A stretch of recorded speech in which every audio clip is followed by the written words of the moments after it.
Welcome to Northwest Profiles, a look at people, places, and events of interest in the inland Northwest.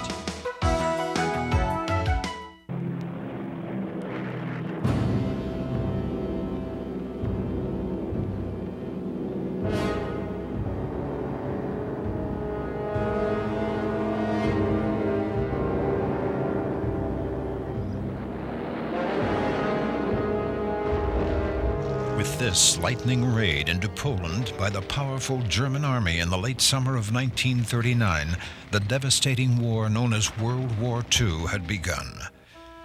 6 years later, after all the dust and smoke had cleared, the Second World War had claimed more lives, destroyed more property, and caused more far-reaching changes around the world than any war in the history of mankind. Yet despite its sheer magnitude, the vivid memories of World War II are fading away. For some, the passing of those memories is long overdue, while for many others, there is now, more than ever, a sense of urgency to preserve them. During the height of World War II, hundreds of thousands of war machines rolled off American assembly lines. Each machine was designed and built for a specific purpose within the context of a common goal: to defeat the enemy. Most were either destroyed in combat or scrapped as junk following the war because they were no longer needed. As a result, only a few of these historic war machines exist today. And of these, most are mere shells of what they once were. But fortunately, not all. Thanks to various historic preservation efforts around the country, a handful of these war relics have been reborn to exist not simply as static museum pieces, but as working, hands-on machines. You're looking at one of the United States' first strategic bombers, a consolidated B-24 Liberator.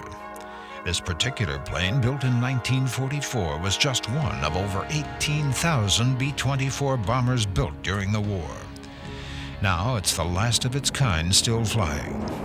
Known as the All-American, this majestic airplane was fully restored under the auspices of the Collings Foundation of Stowe, Massachusetts. Essentially, we're a flying museum. We feel that it's much more fun, both for us and for the people on the ground, to see these airplanes and to hear these airplanes the way they used to be, which is flying.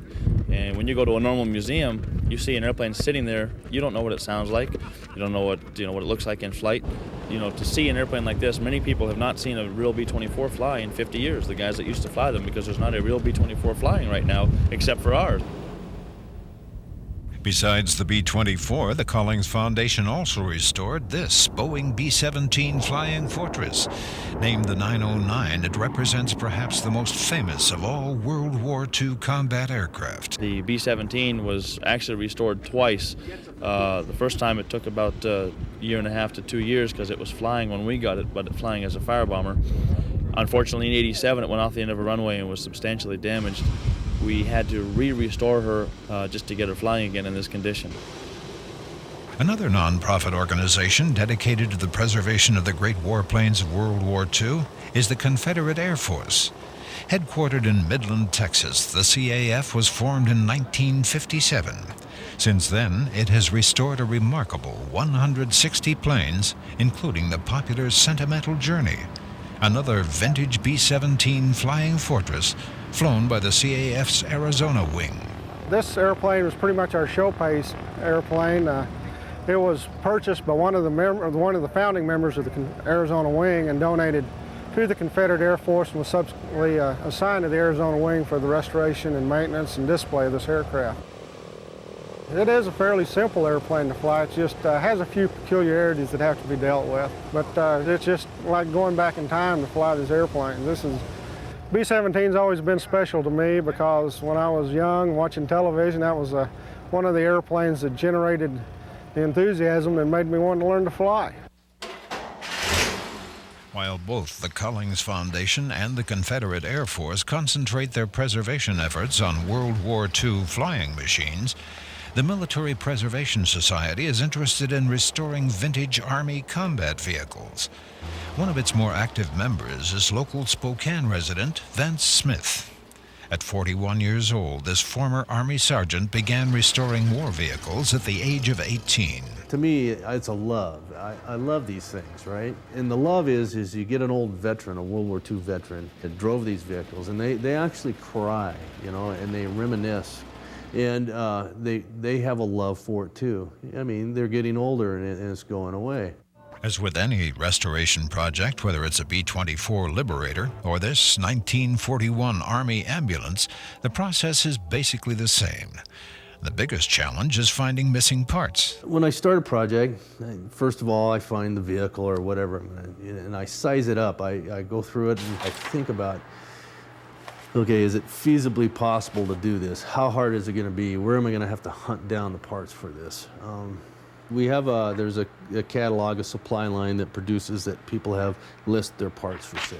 I have a friend that sells parts. He goes around, he buys them from Holland, Belgium, and brings them back to Iowa. Out of all the Dodge parts, he knows where every Dodge part is. But through the years, you find out in each category, in each vehicle, who you can trust. While it's true tracking down parts is one of the more challenging aspects of restoration, putting one of these 50-year-old antiques back together so that it operates again can also be extremely taxing.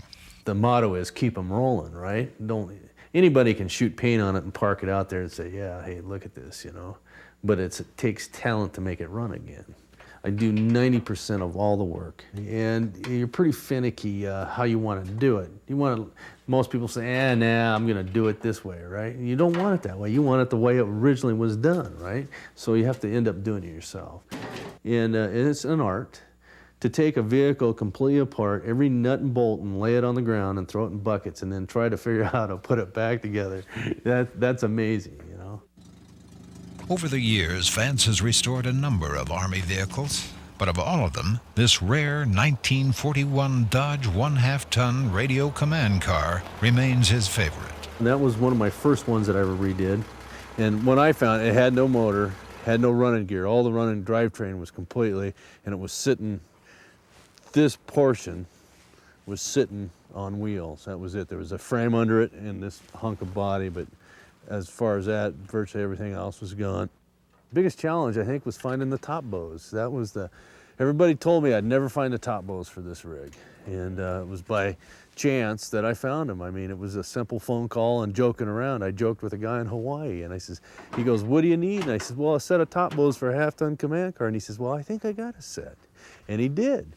It was just a lucky find. As far as future projects, Vance currently has a few in mind, including the restoration of this 1942 Dodge weapons carrier. Its day of sitting out in the weather and everything's going to end. It's going to be restored. It's going to be runnable. It's going to be usable, but it's going to be put back to the original. Beside the weapons carrier, Vance would also like to someday rebuild from scratch a World War II Sherman tank.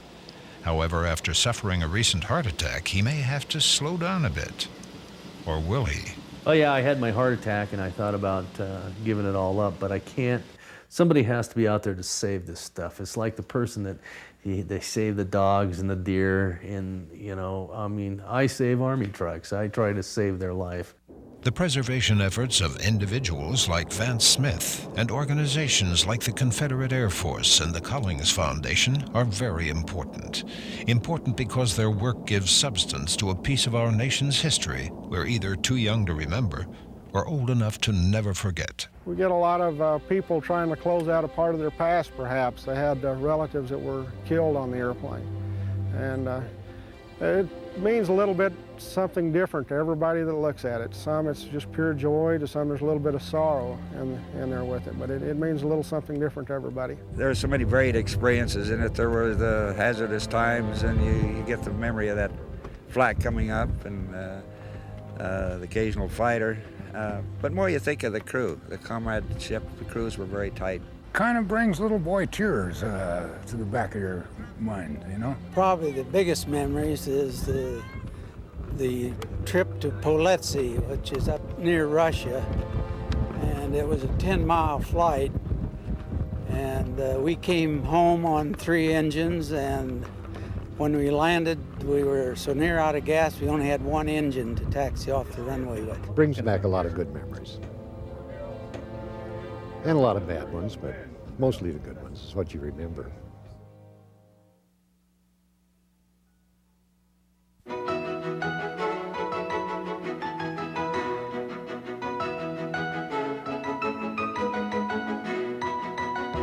If you have a topic for Northwest Profiles, send it to KSPS TV, 3911 South Regal, Spokane, Washington, 99223.